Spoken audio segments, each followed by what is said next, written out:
Temos aprendido muitas coisas sobre a oração em línguas, sobre a confissão da palavra, sobre este viver baseado em tudo aquilo que o Espírito Santo é e em tudo aquilo que o Espírito Santo faz. Isso é importante para a nossa vida, porque isso é a nossa identidade cristã. Essa é a identidade do crente, de modo geral, que busca nos conteúdos do Espírito Santo uma forma de viver o céu aqui na terra. A partir do momento que nós fazemos uso dessas chaves de oração, nós estamos treinando, você está treinando para viver lá a eternidade com Deus. A partir do momento que você começa a usar isso, você está treinando, você está se equipando. Para quê? Para ser útil aqui na terra, para desenvolver o chamado aqui na terra, para cumprir um propósito aqui na terra. Enquanto nós não ingressarmos numa vida com Deus, numa vida de oração, no uso e nas atribuições do Espírito Santo, dificilmente vamos cumprir o propósito de Deus aqui na terra. Dificilmente você vai cumprir o seu chamado. Dificilmente você vai galgar economicamente, vai ter sucesso na sua vida espiritual ou na sua vida material. Por quê?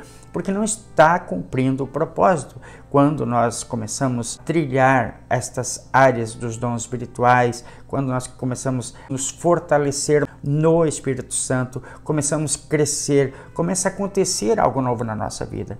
Você começa a galgar no reino do Espírito, você começa a progredir no reino do Espírito, as coisas começam a acontecer na sua vida.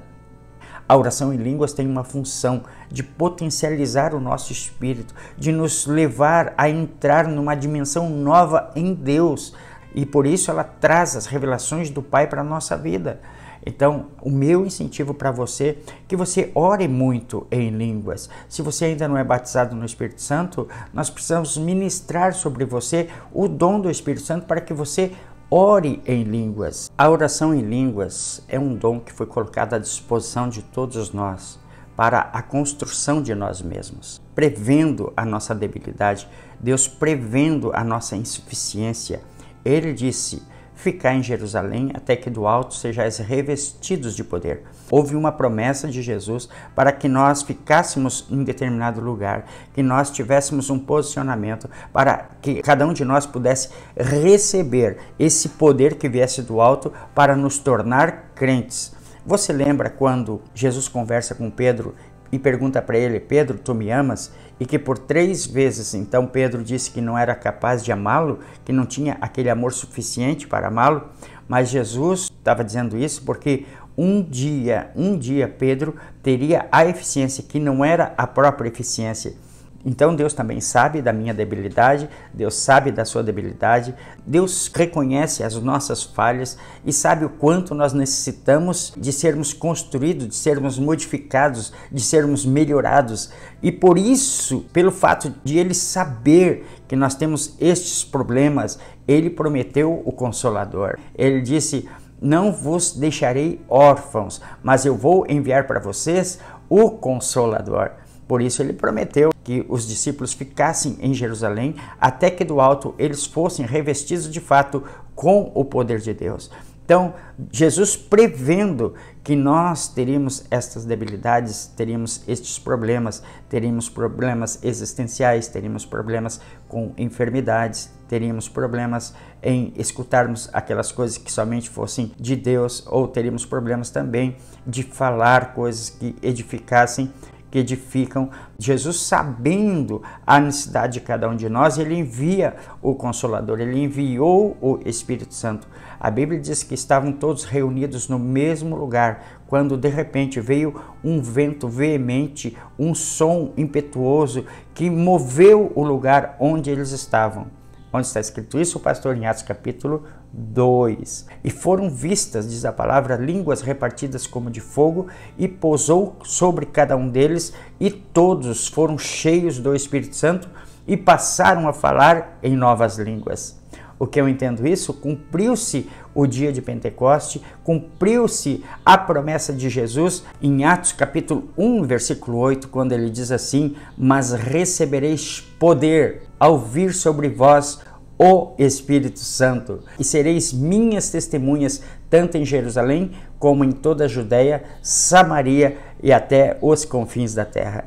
Então ele prevendo que nós precisávamos, que nós não podíamos por nós mesmos, mas que precisávamos de uma indumentária, precisávamos de um poder, precisávamos de uma instrumentalidade para podermos seguir avante, para que cada um de nós pudesse fazer a obra de Deus e até mesmo resolver os nossos problemas existenciais. Ele envia o Espírito Santo e também envia o poder dele sobre nós.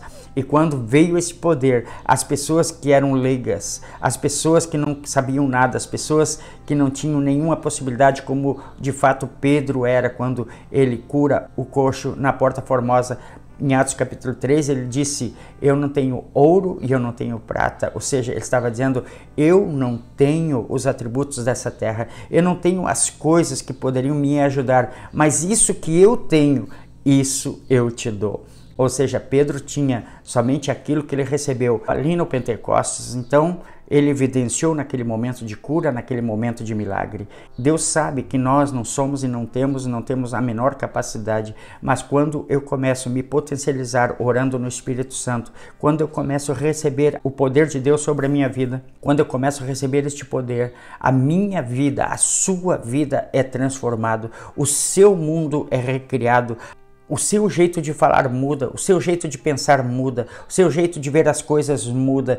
Tudo muda na sua vida a partir do momento que você começa a orar no Espírito Santo. Foi no momento do Pentecoste que aquelas pessoas foram transformadas, que aquele Pedro que era colérico, que era um Pedro que para qualquer momento ele tirava a sua espada, agora era um homem que estava disposto até mesmo dar a sua própria vida em prol de fazer conhecido os feitos de Jesus. Assim é conosco. Mas Deus sabe que nós não temos capacidade, Deus sabe que você não tem capacidade, mas na medida que você começa a orar no Espírito Santo, na medida que você começa a crescer em Deus, esse poder entra dentro de você. Talvez você não tenha possibilidades de ter renda financeira, talvez você não tenha possibilidades de ter cura para o seu corpo ou mesmo curar a outra pessoa.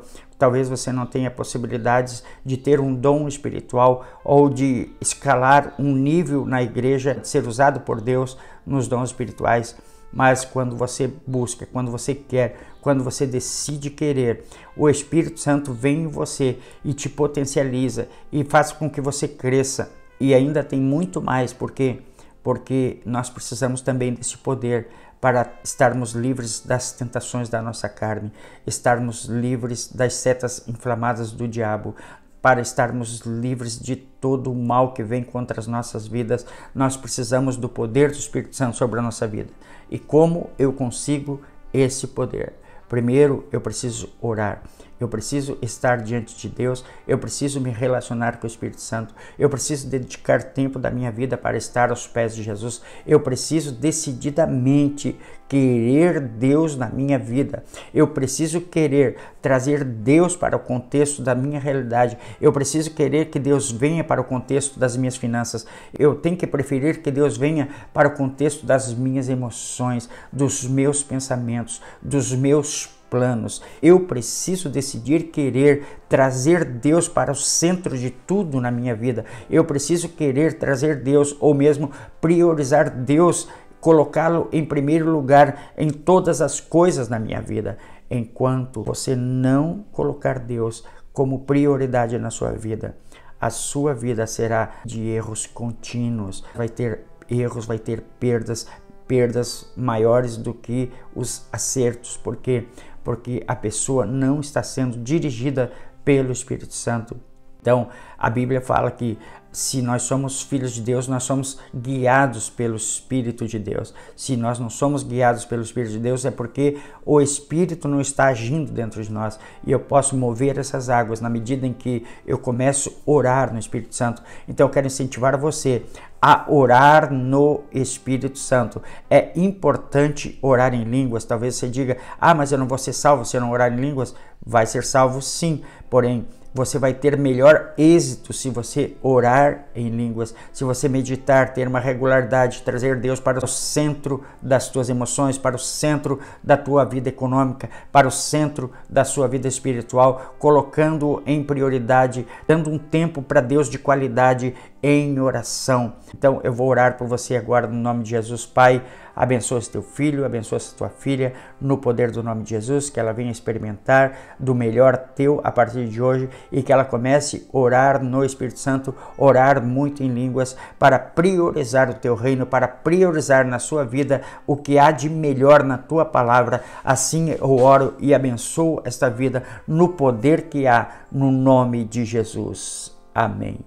Se você quiser mais estar conosco nas nossas reuniões, nos nossos encontros, você clica no link que está aí na descrição do vídeo e vem e participa conosco nas nossas reuniões. Você entra para o Telegram e depois você vai vir para uma sala de Zoom Cloud, onde damos os cursos gratuitamente para vocês. E também eu quero que antes de sair você curta, compartilha, se inscreva no canal, ative as notificações, ok? Curta, compartilha e se inscreva no canal, óbvio. É isso que eu quero, que você se inscreva aqui no canal. Deus abençoe você, fique na paz e também fique com Deus.